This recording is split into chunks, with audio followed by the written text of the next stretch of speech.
Welcome back to the show, everybody. This is the Shankly Sessions. It's the Liverpool podcast. We bring you on the upper tier. We have a nice little show tonight. We're going to be previewing Liverpool versus Arsenal. Anfield tomorrow, 5:30. Absolutely massive game. Absolutely huge. Winner goes top if it happens. A draw, not really a great result for either when we want to keep Man City at bay and open up that gap while they were away at the World Club Cup. Looks like they're going to be crowned world champions. They're 3-0 up, I think, or were 3-0 up, I think, with about 12 minutes to go or something like that. So I'd imagine them to see that out. But let us know your thoughts in the comments, of course. Massive game coming up. We do have a few bits to go through tonight as well before we get into let's say, the main course of the game itself. We will take a look at our lineup. So, of course, let us know your lineup in the comments. We will also take a look at Arsenal's lineup as well and see where the danger comes from. We've a fair idea on that, where they can hurt us. But we'll talk about a few other bits first before we get into that. And of course, we'll start with this man. Absolutely fantastic the other day. This man getting Lifetime Achievement Award, BBC Personality Achievement Award. Unbelievable. So happy for him, and again, it's amazing, isn't it? How he carries, he carries that Hillsborough badge on his heart everywhere he goes and stuff like that. And I mentioned, I did a tweet the other day, a man who was, who absolutely was amazing in my younger years growing up and stuff like that. What a footballer, what a manager, what a representative of the club. And he deserves every accolade. But we know that Hillsborough weighs heavy in his heart. And again, he brought it up the other day. It just goes to show he's a man who rarely sits and dwells within his own honour, but he's always looking to send a message to help others, to further other people's messages and stuff like that and all, So hats off and congratulations to Sir Kenny Dalglish, King Kenny, of course, to us and stuff like that. And it was great to see all the family there and stuff like that, and all those people on stage representing and stuff like that was absolutely phenomenal. So, congratulations and super well deserved. Let's get into the chat. It was here, Jack. How are we, my friend? Hope you're well. No school for 2 weeks. Love it. Miss those days. I do miss those days. Kenny is our king. He certainly is our king without a shadow of a doubt. The other thing, folks, I'd like to bring up tonight as well, if you can, please support these food banks. So important. There's one at Anfield and there's one at Goodison. And I'm sure there's probably one down in the city as well. But if you can lend your support to these, give anything you can. You just never know how important that small token gesture can be to everyone, to people who aren't as fortunate as the rest of us. So please, whatever you can do and whatever you can give to these food banks. I know times are tough for a lot of people, but sometimes when you think times are tough for you, you'd be amazed down that ladder, the way things get tougher and tougher for people and stuff like that. So if you can, please support the food banks, especially at this time of year. So important. And shout out to the people who do the work in relation to these food banks and stuff like that. They are the true heroes out there at Christmas time and throughout the year and stuff like that. So yeah, anything you can give, it doesn't matter how small it is, how big it is, whatever you can do, please support them. Thank you. Let's see who's in here. Warren, my man, how are you? I know, massive respect to King Kenny, the true man of the people, one of my heroes. Absolutely, yeah, so well deserving. Don't forget, well, folks, check out Warren's channel as well tomorrow. I think it kicks off tomorrow, Warren, 2:30, is it? The show that he does, it's fantastic. It's great fun, and I tell you, it's a great way to flow into your Christmas. I always have so much fun when I'm in the chat on that show and stuff like that. Toyib and Joanne and all the regulars that they'll be over there and stuff like that, just having the crack. And Warren puts in absolutely sterling work on these shows, so get over there and show him your support. Absolutely fantastic. Daz is in. What's the crack, Niall? I'm all good, Daz. Really good. Warren, if you are sticking around, let us know your starting 11 and predictions and all that time and stuff like that for the match. Feed the local community. Tough times ahead of your going through game. Please donate 7. Something in your cupboard which you ain't gonna use. Absolutely. Whatever it is, doesn't matter how big or how small it is, you wouldn't believe the difference it can make to someone. Yeah, Warren's in, yeah, 230. Absolutely. I retweeted it and all today, Warren and everything. So yeah, absolutely. So whatever you can do there, folks, really, really important. I suppose we have to talk about this. We'll talk about a few things before we get into the actual match because the match is kind of the fun bit. Spirit of Shankly have come out today with a statement in relation to Jurgen's comments the other day about the atmosphere at Anfield and the tickets and, the kind of the it kind of felt like a throwaway comment. A lot of people kind of took it serious, but the comment was basically, if you're not going to stand up and cheer your team on, what are you doing there? Why are you there? Kind of thing. Give your ticket to someone else. Which of course you can't just give your ticket to someone else. You can give it to someone on your friends and family list, but you can't just hand off the ticket. And I think the gaffer, he went through it today as well. It was weird because the press conference today was so consumed by a lot of this up like the Super League, and we're going to talk about the Super League as well. But it's mad the way people pick up on this stuff and they run with it and stuff like that. But the gaffer addressed it today. But I think with the work that Spirit of Shankly does and stuff like that and all, I think it's really really important to address what was said. We know what Jurgen's um his comments were basically. We seen it there the other day. So the supporters Spears of Shankly issued a statement. So they said they have no argument with Jurgen Klopp highlighting issues around the Anfield atmosphere or lack of it at times. We've addressed it multiple times on this show and stuff like that. The place is just, I don't know what it is about it, but we're going to address it here. It's something our fans discuss regularly. It is central to the club's and Anfield's identity and something the most passionate amongst us are keen to protect. Absolutely. It's a thing in itself, isn't it? The Anfield atmosphere. It is no accident that opposing teams, coaches, and fans speak about the Anfield effect. We all know how intimidating the crowd can make it for visiting sides, how the atmosphere can be second to none. Ask Barcelona, Dortmund, City, Arsenal last season. Absolutely.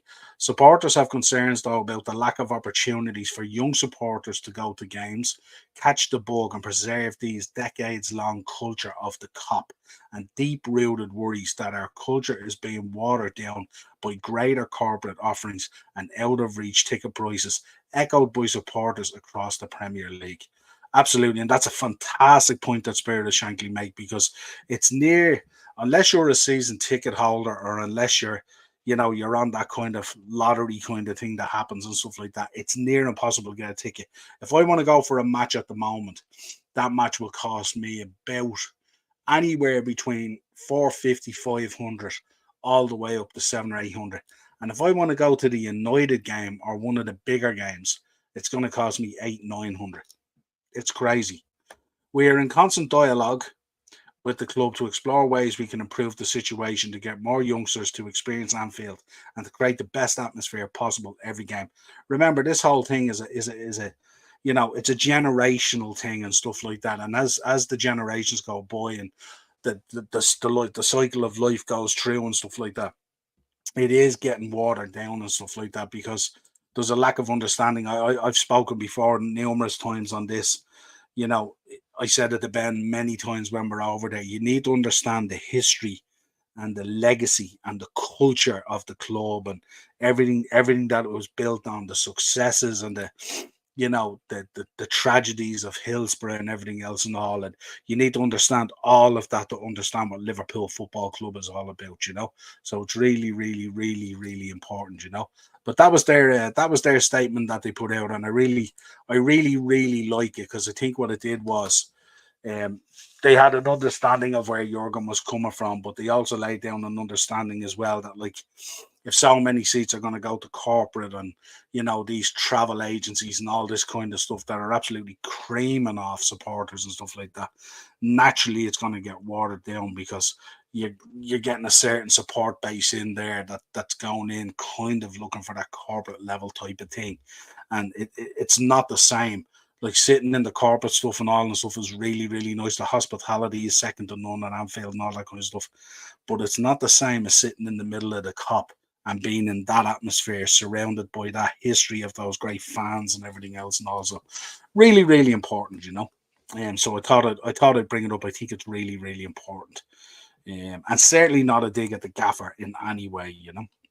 I wanted to talk about the Super League uh, that kind of reared its head again. I think yesterday or the day before was the ruling. Spoke to Darren about it last night on the show, but it was very strange. And Liverpool have come out and made the statement and reaffirmed how committed they are to UEFA and the Premier League and all this kind of thing and stuff like that. And they took their time releasing it, and I think that's the way it should be. I don't think people should make snap decisions on these things. I think what you have to do is you have to find a balance as well between your history and your legacy and your previous success and your desire for riches and wealth, and is that in the best acting interest of the club and all that kind of stuff. And I think somewhere along the line you have to try and find a balance. And here, that's not to say that UEFA or the Premier League ain't greedy in any way, or we've seen how the organizations operate and stuff like that. So it's they've put out a statement, and they basically I think it's a standard statement that most of the teams are putting out. So that they're aware of what came out in the European Court of Justice, and our involvement has been discontinued, and that's it. And I think it's an interesting move as well. I mean, I looked at it today. I seen a video today, and it captured my idea on it. And let us know your thoughts in the comments about it. I'll go through your comments now in a minute, and I'll really appreciate your support. And by the way, folks, happy Christmas to everyone as well. I hope you have a fantastic Christmas. You get everything you want, and you have a safe one and all that kind of stuff, and enjoy it. But I seen Perez today, Real Madrid president, talking up and bigging up the Super League, standing in front of the trophy room of Real Madrid with all those European Cups and all that history. And I was thinking there's a certain irony in that as well, isn't there?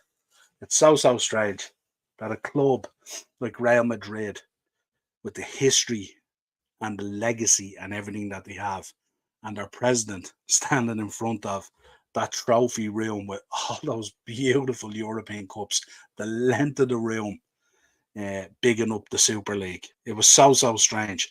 And I thought about it today, and I was thinking, if it was another sport, what would you compare it to? It would be the equivalent, I thought today, of Tiger Woods standing in front of all his major trophies and his green jackets and bigging up the Live Golf.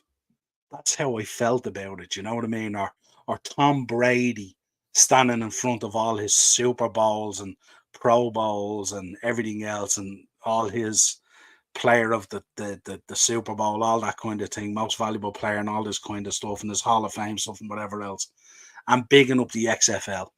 And I just thought it's an absolute madness. You're looking there at Real Madrid, who aren't short money, will unlikely run out of money, because they're owned by the king basically. And it's just so strange to see it, that they would take that chunk of their history, you know, which is amazing.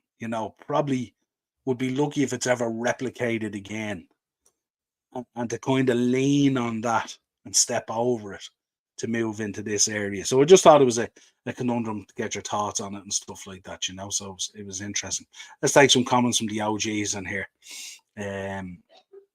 Where are we? 230. Thanks, Niall. Top man. Absolutely. Uh, Another one who blocked me from their channel for a silly reason. No need. No need. It's Christmas. Yeah, big up, mate. Jack. Arsenal. Show you all they sing is whack it, whack it. That's that other lad. That's crazy. Where is Dazzler? Dazzler wouldn't be here tonight. He's gone to a wedding. This is a Liverpool show, Jack. He wouldn't be here. Off topic, Noel. That young lad at the darts is 9-1 to win outright. He's unbelievable, Daz, isn't he? Isn't he unbelievable now? And listen, yesterday's game he got tested as well. And I have to say, Daz, I never spoke to you as well, but the Irish lad in there, Keane Barry, the other night against Van Gerwen, did really, really well scoring against him. Just couldn't hit the doubles. Put the tree up yet, Noel, or are you putting it up on Christmas morning? No, the tree is up. The tree is up. The two trees are up downstairs, Jack. They're all good. I'll drop them onto Twitter later if I get a chance. What will Arsenal start in 11? God only knows. I can only guarantee that yeah, absolutely. Do you think Jota could feature on the bench tomorrow, Niall? I don't think so. I'd be surprised if he is. Pleasantly surprised. Niall, can you do the shows in sign language too, by the way? I ain't deaf. Well, is my volume up, lads, or is my volume up too high? Oh, it is. Is it slightly up too high? How is that? Is that better? Let me know if that's better. If it's too high for you. Sometimes I go on some of these podcasts and they're way too low when I'm listening back. We'll do a madness with the starting 11 and our formation. Absolutely. Score prediction Liverpool 2-0. God, Warren, that's a big one. That's a big shoe. Sound, mate, not a bother. I didn't realize it was up. I know Ben was using it the other day for Zoom or something like that. I didn't realize it was up. Let me know if that's okay. If it's too loud, give me a shout. I can bring it down. Nah, nothing was wrong with it. Nah, nothing was wrong with it. I was just saying. Absolutely. Right, let's get into the Gaffer's presser comments. Because there was some interesting stuff in it. Where will we start? 5:30 kickoff, of course. Asking during the pre-match how much he enjoys these occasions. Klopp joked, "I love it the most when you are first and 55 points ahead. Then it is pure joy." Great comment. But it's weird, these comments that come out, these questions that come out in these press conferences. I have to say today, there was very little conversation about the match and like they crammed in the player update right at the end because there was so much talk about the Super League and about his comments in relation to the atmosphere and all that. So it's mad. He says, bringing in, but it's all fine. I love it. It's how I said we are in a position we are, and it's not that bad. We play a super strong team. We play a team that played an exceptional last season, and coming back is even better than last season. Bringing in top players, they had already a top team. Bringing in really good players to improve the team, they did that. Went through the Champions League pretty easily and played a really good Premier League campaign. So it's a massive game. It's great. It's great to have them. Great to meet them.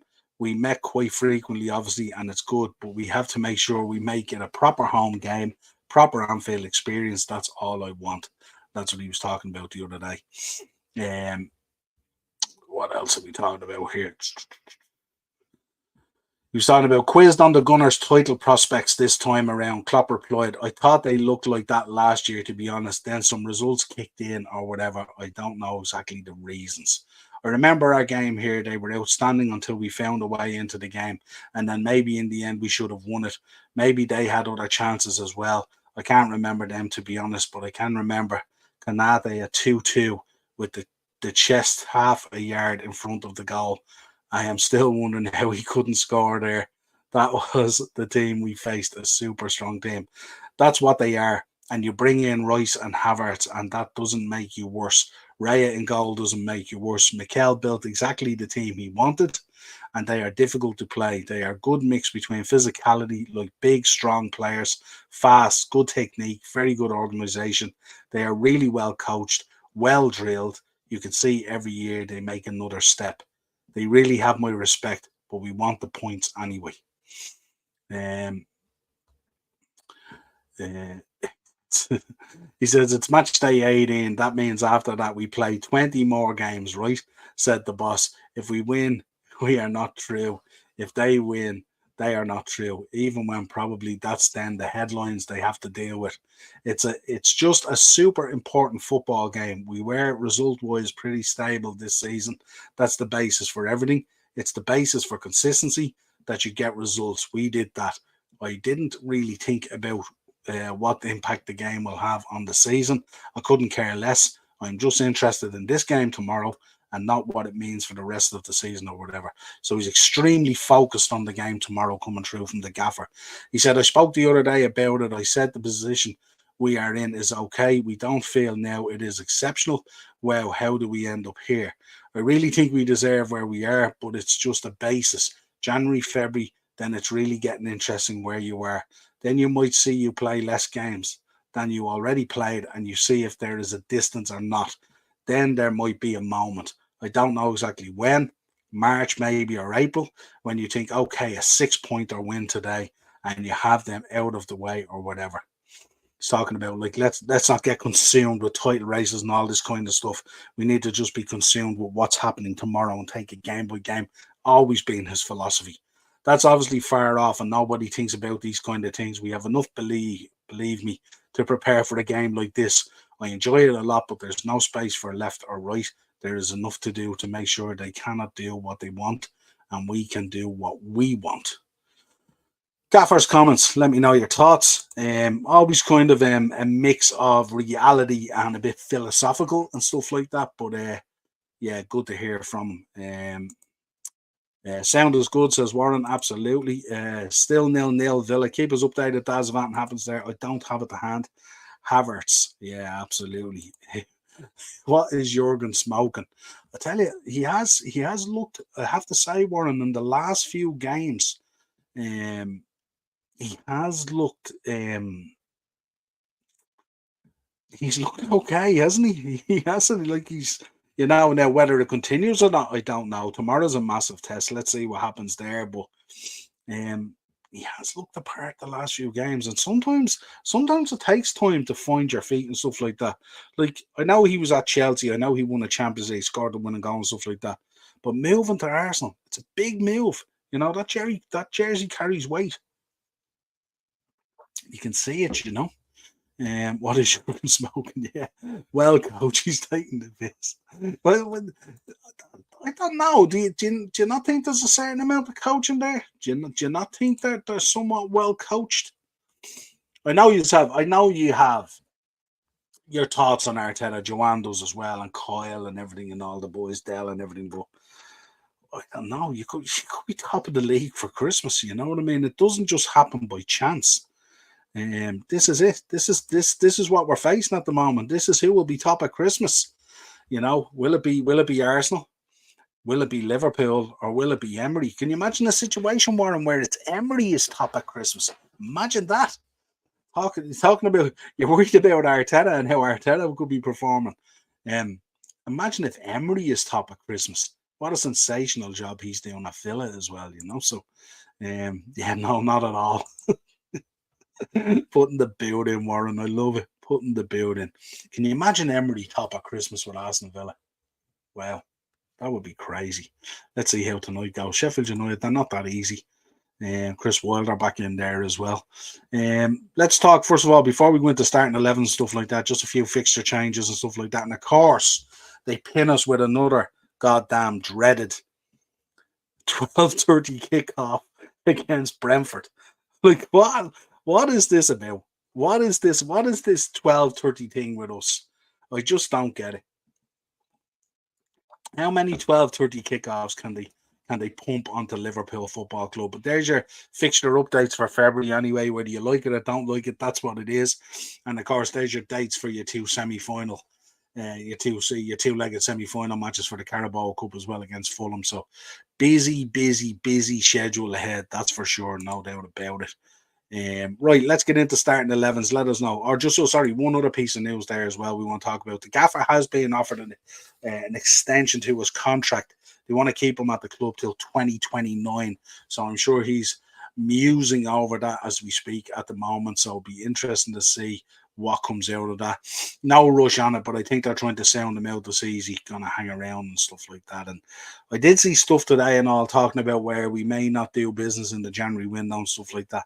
To me, that would be really poor in terms of, that would be a kind of a statement in terms of what our intentions are, both on all fronts, I suppose, Europe and the league and stuff like that, So I didn't like the sound of that. But again, it could be Liverpool just putting it out there to dampen things down. I'm sure they are working on stuff, but it's interesting. I also seen today as well, I don't know if you've seen this stat today. 22-23 season, Liverpool's midfield produced 13 goals and 11 assists, 24 GA in total in 52 games. Now, we know the midfield didn't perform the way it should. It was way off it. But if you look at 23-24 so far, 26 games in, 12 goals, 13 assists, 25 GA. So we're one better this year already in literally half the games. So it's really, really impressive. And I took that snap of that midfield as well. But of course, Stefan Silas will go in there and Thiago and all that kind of stuff. And there's still plenty of other guys in there as well. So let's see what happens there. But that's an impressive turnaround, if you think within a single window of trying to redesign and rebuild the midfield, and we're seeing the net effect of that already. And we've often said that if you want to have a team that's potentially a title push team and stuff like that, you have to have goals coming from all over the park and stuff like that. It can't be just the front men. So really, really impressive to see that that's the stat that's coming out at the moment. Really, really like that. Let's get into our starting lineup. Warren's in. I would love to, if Emery was top at Christmas, I would laugh my socks off. It'd be unbelievable, Warren, wouldn't it? It'd be unbelievable. And I tell you, he is. He's one of those guys you have to like him and stuff like that as well. He's so impressive in the way he goes about his business. There's no nonsense. He's matter of fact, but very, very good. And I think Aston Villa are going to go into the market and they're going to be hanging around up around there for a while by the looks of things. Stephen's in. Big up, Stephen. How are you, my friend? Well, let me tell you something, me and Jane. Absolutely. Unreal. Stephen, let us know what's your prediction for the Liverpool game. Let us know your thoughts. Right, let's get into lineups. Who do we want to see tomorrow? Who's going to line up tomorrow for Liverpool? I put this together just as a talking point, but I'm sure we can work around it. We can talk around it. We can change it. Certainly, lads. Curtis Jones has to start, doesn't he? Absolutely. Dad's just checked there. I found out why Jamie hasn't been live now, getting stuff for his Christmas shows. Yeah, his Xmas shows. Yeah, absolutely, 100%. It's no harm to take time off that. It's good. It's good. It refreshes you and stuff like that. And Jamie's been burning it. It's going to be a 0-0 draw all day. Really? Two teams cancelling each other out. That'd be impressive.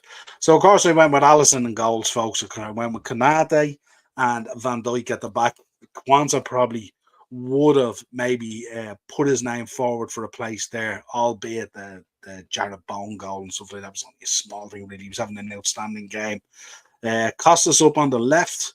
I went with Joe at right back, which allows me to put Trent in the 6. Now, obviously, Trent could go back into right back. You could put Endo in there. Did Endo do enough the other night for a starting position against Arsenal? Dominic definitely stays in there on the right.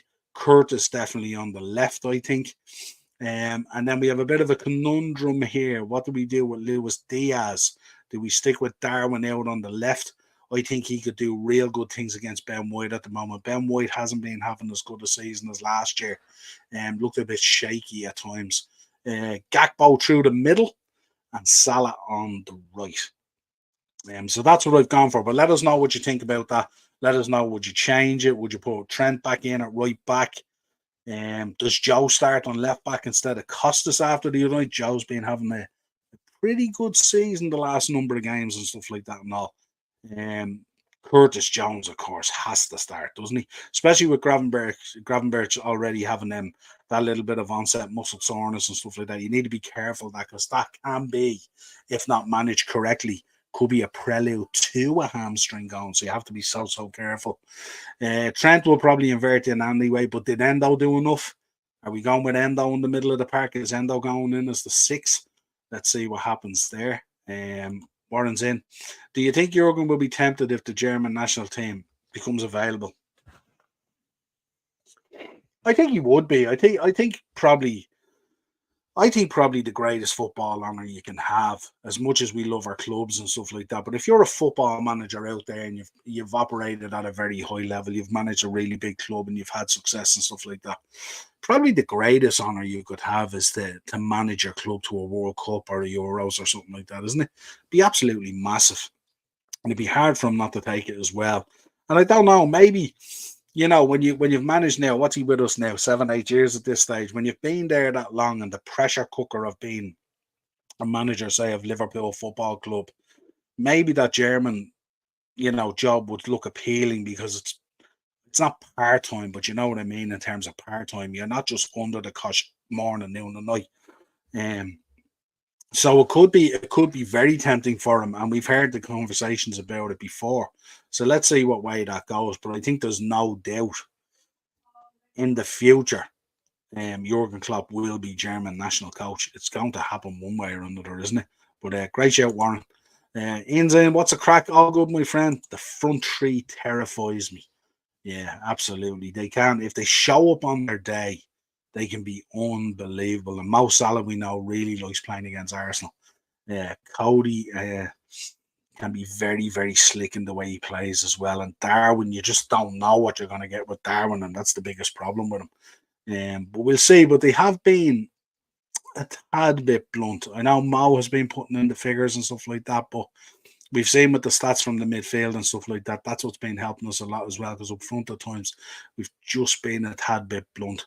But I think this is I wouldn't mind seeing this team at all. But if Endo goes in, no problem at all. And Trent, and maybe does Joe go over where Costas is? Let's say I think Joe Gomez. We're starting to see an evolution of Joe Gomez, and he's getting a run as well. And there's not too many injuries. Daz is going with Alisson, Trent, Virgil van Dijk, Ibu, Costas, Endo, Jones, Dom, Salah, Cody, Nunes. Are we all in agreement? Are we all in agreement on the front three that it's Salah, Cody, Nunes out on the left, not in the centre? I think it worked better from the other night. He was so unlucky not to get a goal, but I could feel he could have a goal coming tomorrow. What's the crack, Richie? All good. I think Tomiyasu might start at right back. That would be interesting. That would be interesting. He's a tidy player, Warren. He came under a lot of pressure there last season, stuff like that, and then he got injured and stuff like that. But I like him as a player. He's a real find. He's a real find. I like Tomiyasu. Looks the business. So that's the kind of starting lineup I was thinking about, folks. But again, you can revert back to what we seen the other night. Trent over here, Endo in the middle. Are we all agreeing? We all going with Curtis? Definitely going with Curtis after that performance the other night as well, aren't we? Have to really, I mean, to drop him on the back of that would be a sin, wouldn't it? Really. Let's have a look at the Arsenal lineup. Warren, if you're in the chat, you can give me your thoughts on it as well. Just take Ian's comments first. Looking forward to going on the next podcast when I get my voice back. Absolutely glad to have you back on as well, my friend. And make sure you and the family have a lovely Christmas as well. I think Raya goes and goals, Warren. I think that's a given. Saliba and Gabriel in the middle. They've gone with here the thinking here is that they're going with White and Zinchenko, but as you said, Tomiyasu could be in there. What do you make of Zinchenko, Warren? What do you think of Zinchenko up against Trent? What's your feeling on that? Let me know your thoughts. Zinchenko at times kind of, and also you're going to have Mo Salah that side as well. So Zinchenko is going to have to be very careful in his movement when he kind of inverts into the midfield and goes missing. There's a huge space comes available in that area, and just so happens in that area, that's where you're going to have Dom, you're going to have Trent, you're going to have Salah. So that right hand side, Zinchenko, he's going to have to be very careful when he moves to join the attack and where his positioning is, because that's where Arsenal have been caught a few times when Zinchenko was found out of position and not doing his job, vacates that place. It's because he's better defensively than Benjamin Bunny. Yeah, absolutely. He is absolutely. And he's not bad, Warren, either. He's not bad at going forward either. Midfield is going to be interesting, obviously, because you've Koi in there, who's found a little bit of form. Rice has been sensational, Warren. I think we'll all agree on that. He's been really, really good, and that move hasn't phased him at all. And Odegaard is one that I always worry about, because I like the way Odegaard, the way he plays within the game and stuff like that, but then suddenly arrives late into the box and picks up those scraps and tends to put them away and stuff like that. I do like the way Odegaard plays like that. And the way that he plays like that as well. Sometimes we've seen Liverpool getting caught with players who play like that because we're so focused on organising ourselves around what's going on in the box. We forget that these guys, we drop off them sometimes. These guys who arrive late in the box are just coast passes. So Odegaard definitely tomorrow could potentially be a threat. Did I see the boxing weigh in? No, I'm going to catch all the boxing later, Daz, and catch up on it. I haven't seen anything. I was flat to the mat today. Everything going on today was a crazy day. Zinchenko left back terrifies me. He can't defend. Yeah, is it even that he can't defend, or is it just a lack of positional awareness of where he should be?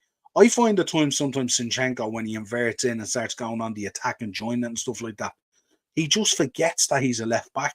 Just absolutely goes out of his mind. You'll see him; he barely jogs back and all that kind of stuff. It's like he's expecting Gabriel to pick up that portion of the game when he drives forward and stuff like that. Yeah, so I can understand that absolutely.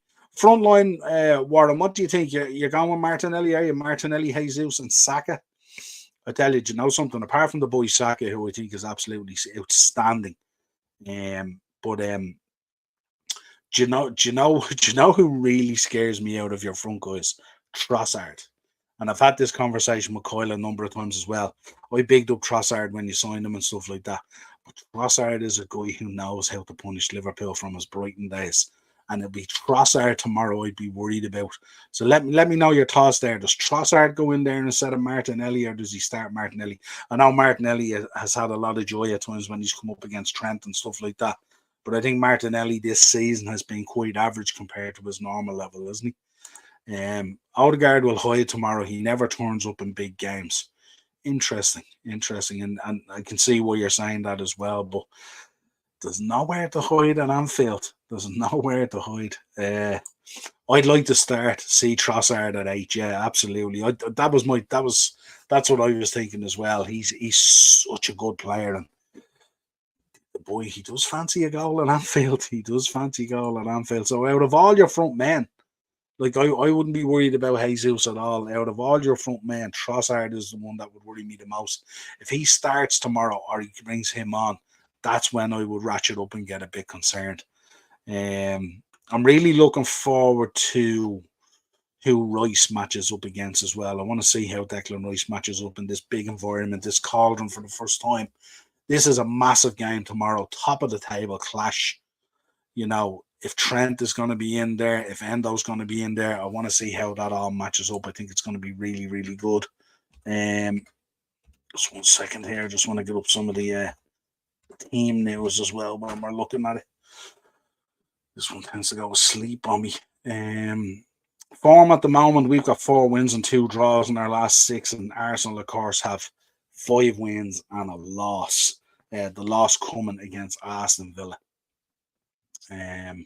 Let's get into team news at the moment.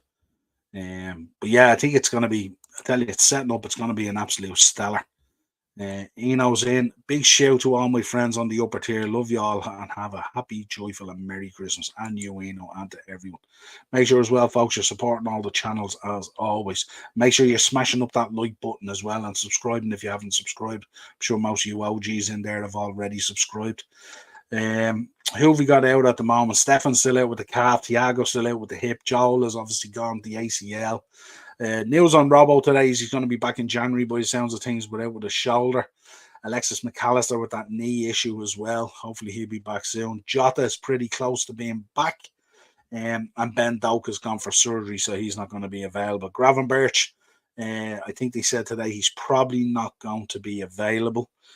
Still suffering from that bombs situation, and that it wasn't a hamstring issue and stuff like that, but again needs to be careful. Could be recalled to the squad. Let's say it just depends, but I'd be very, very careful in managing him if that's what the issue's there. As we said already, Curtis Jones, of course, has laid down a claim for the starting position tomorrow. Hope he gets it as well. Szoboszlai was back to looked a lot better there. Scored one of those profile rockets, of course, that he sometimes scores against Hungary as well. So that's going to be interesting. Now, known injuries. Arsenal will head to Merseyside without the services of a few known injuries. So Jurrien Timber, of course, is out. Really disappointed on Jurrien Timber going out and getting injured. Like he could have had a stellar breakout season, first season at Arsenal and stuff like that. Looked really well initially. Fabio Vieira apparently is out with a groin. They're saying here, Warren, that Tomiyasu might be out with a calf. That's what they're saying. And Thomas Partey is out with a thigh injury. Interesting, get your thoughts on that, Warren, as well. Have we seen the last of Thomas Partey at Arsenal? Talk of a move, wasn't it, to Juventus, I think, in January? Do you think we've seen the end of Thomas Partey at Arsenal? What a fabulous player he's been. El Neni has a hamstring issue. Jorginho with a foot issue. Has weakened the midfield.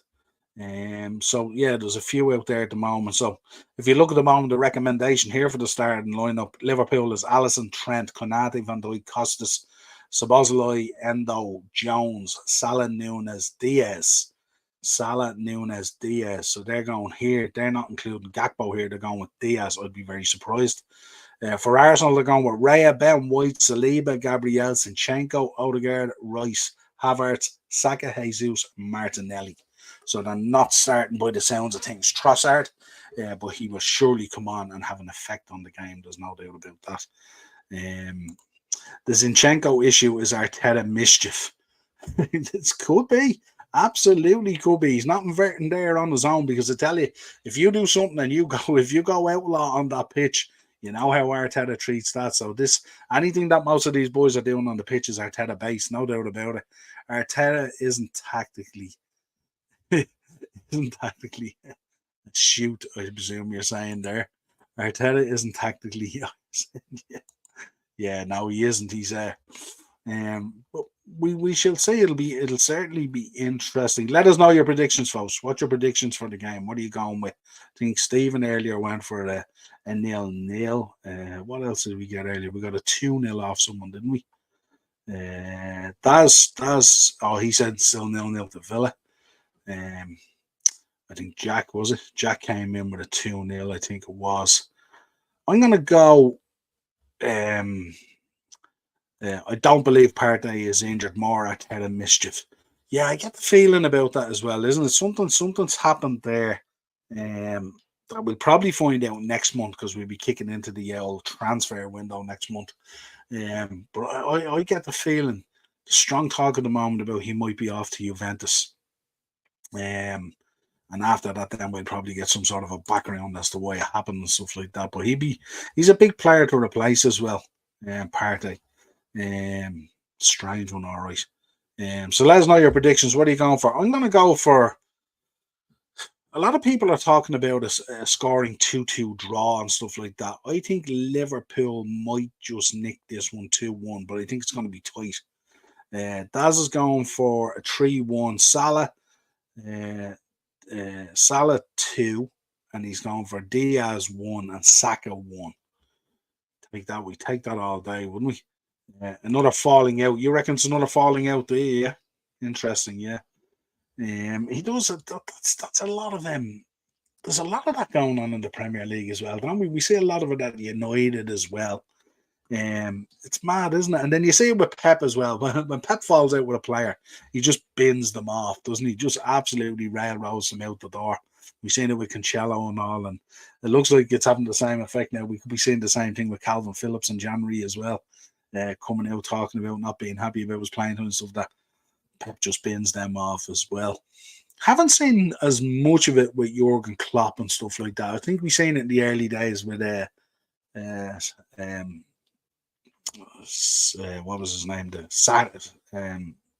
defender. Can't remember his name now. It's gone. Not Saka. What was his name? Remember he had the falling out with him over training or something like that, and there was joking. Nirvana, great band, mate. They are a great band, Warren. Warren, I must send you over some pictures. I was at a concert about 3 weeks ago with my young lad, and it was Nirvana Unplugged, and it's a tribute band. They're from Spain, and it was a recreation of MTV Unplugged with Nirvana. I'll send you over some stuff on Instagram later, some of the pictures.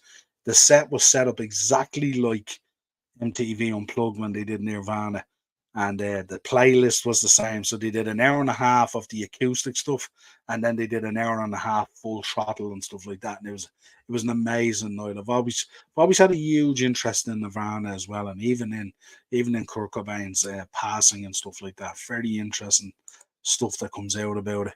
My Christmas wish is to have Ian Kelly back on the podcast saying, let him know. I was just conversing with him on WhatsApp there before the show and stuff like that, and all. He's in a good place, you know. He's happy and all in this new house and all.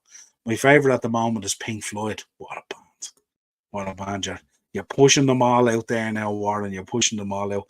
I'll get pictures over to you of the Nirvana gig. You'll be blown away. Well, you see a man who was doing Kurt Cobain. Man, he had his mannerisms down. He was the image of him. It was unbelievable. So if you've watched MTV Unplugged Nirvana, you'll be blown away by this. Unbelievable. He had a great night. Right, so that's it, folks. I'm going to go for a 2-1. Hopefully, I'll be able to do a match reaction tomorrow night. If I'm not doing a match reaction, I probably, the only reason I won't do one is if Jack wants me on his one or something like that, or Spider and the boys, if they want me on for a match reaction, I will do that instead, and then I'll give you my thoughts on it. But until next time, folks, stay safe. Have a brilliant Christmas. Hopefully the Reds go top of the table. I would love that. That would be a great Christmas present for me. Interesting to see what a part Villa play in this whole thing. What a job Emery is doing. Big up to the gaffer coming out and talking about the stuff he spoke about today. Big up to the club making that statement as well about the Super League. And once again, I just want to say, if you can, folks, whatever you can do, how you can help these people out, these food banks, stuff like that, the work they do, they are the real heroes in the city and stuff like that and all. And I'm sure they go into situations. I seen Rushy today as well, giving out, he was rallying around with hampers as well. They were sorting out food, I think, for 2,000 or 3,000 families and stuff like that as well. This is the unseen work at times as well that the clubs and the food banks and everything do and stuff like that. We also seen those fabulous videos the other day from the visits to the hospitals and the sick kids and stuff like that as well. And it's just wonderful that they do this stuff. It really, really is. So if you can, if you have anything, if you're around the city, doesn't matter how big or how small it is, try and sort them out with something. We would really appreciate that. And once again, I just have to say as well, congratulations, this man, an absolute hero of mine. Warren said it earlier as well. I cannot say enough good things about this guy. If this guy passes away, he will be made a saint. There's no doubt about it. He's unbelievable. And it was great to see him the other night gathered there with all his family and friends from Liverpool and all that kind of stuff. And he got emotional. He got quite emotional. Which is a little bit unusual for the man at times. He got quite emotional, but I'm sure like it was quite overwhelming for him as well. And of course, the talk of Hillsborough and everything else, which is so close to his heart and stuff like that as well. So selfless from him and stuff like that as well. He was absolutely outstanding. So until next time, folks, we will talk to you again real soon. Enjoy the game tomorrow. Take the last few comments here at the moment.